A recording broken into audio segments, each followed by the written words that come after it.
Ibu, bapak, saudari, saudara, rekan-rekan muda, dan adik-adik sekalian, dimanapun kalian berada, bertemu kembali dengan saya, Romo Tino SSCC, di dalam catatan pesiarah.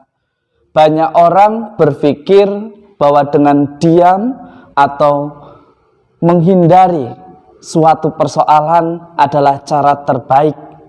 Tetapi melalui teladan Bunda Maria, Bunda Tuhan kita Yesus Kristus, Anda, saya, serta kita semua ditantang untuk menjalaninya dengan sukacita, memenangkan setiap penderitaan dan tantangan hidup yang ada dan menjadi warna di dalam persiaran hidup kita.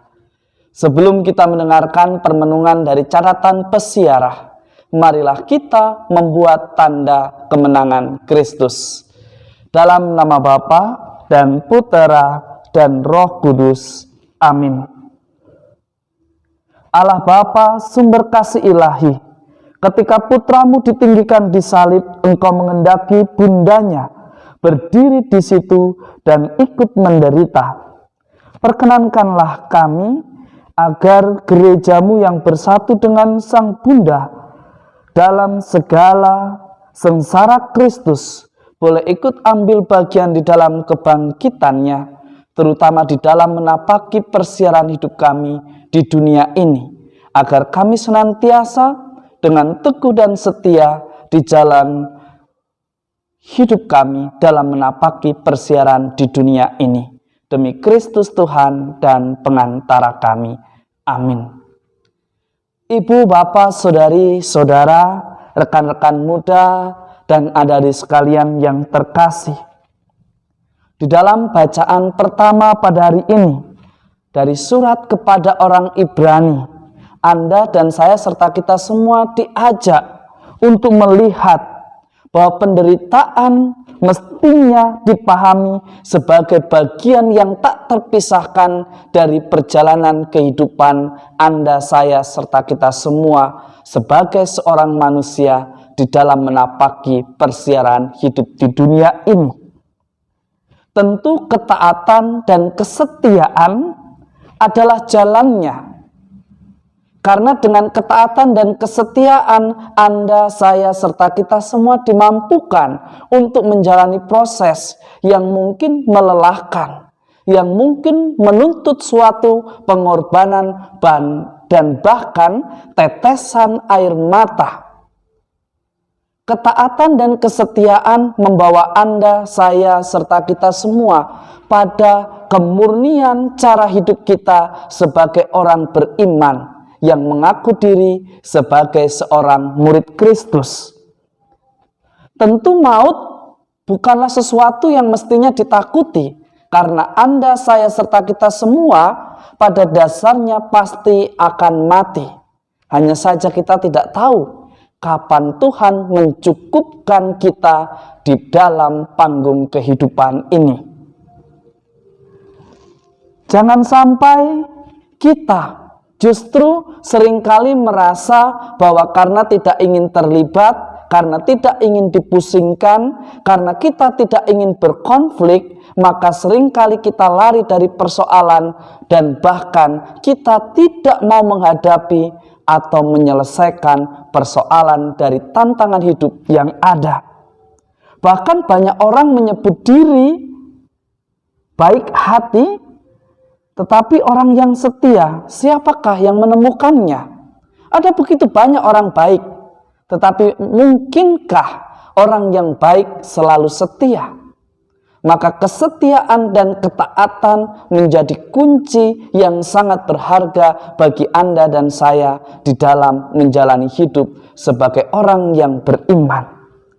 Hari ini pada peringatan wajib Santa Perawan Maria berduka cita, Anda dan saya diajak untuk belajar dari sang murid yang sejati, yaitu Bunda Maria.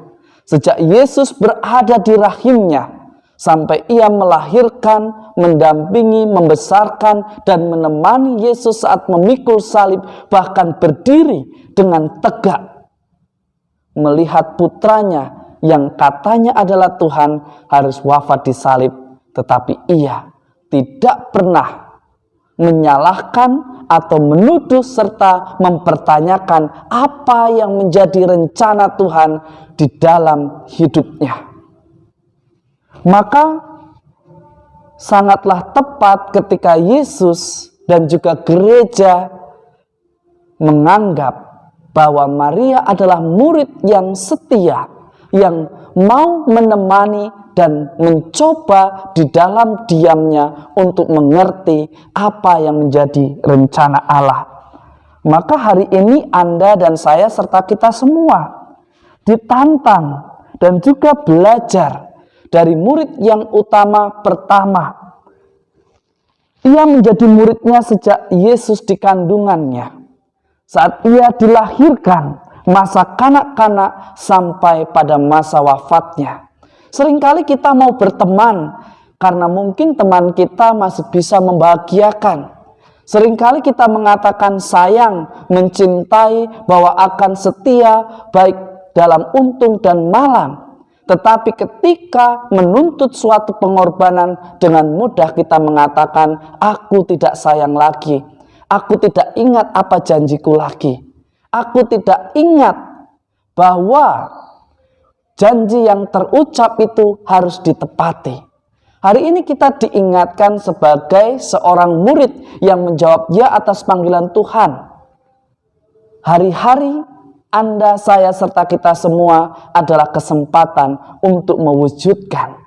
Karena setiap lembaran selalu kosong di hari yang baru.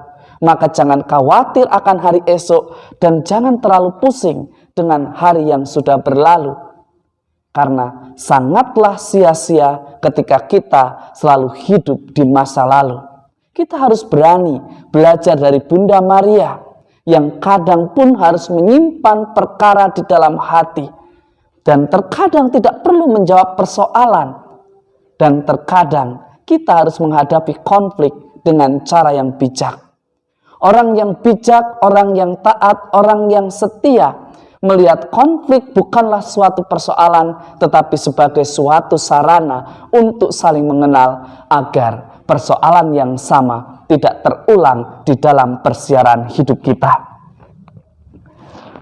Sebagaimana di dalam nubuat Simeon, jelas dikatakan bahwa anak ini akan datang, tetapi ada begitu banyak orang yang memusuhi. Dan hati Maria seperti tertusuk. Tetapi Maria tidak menyalahkan. Maria menerima penderitaannya.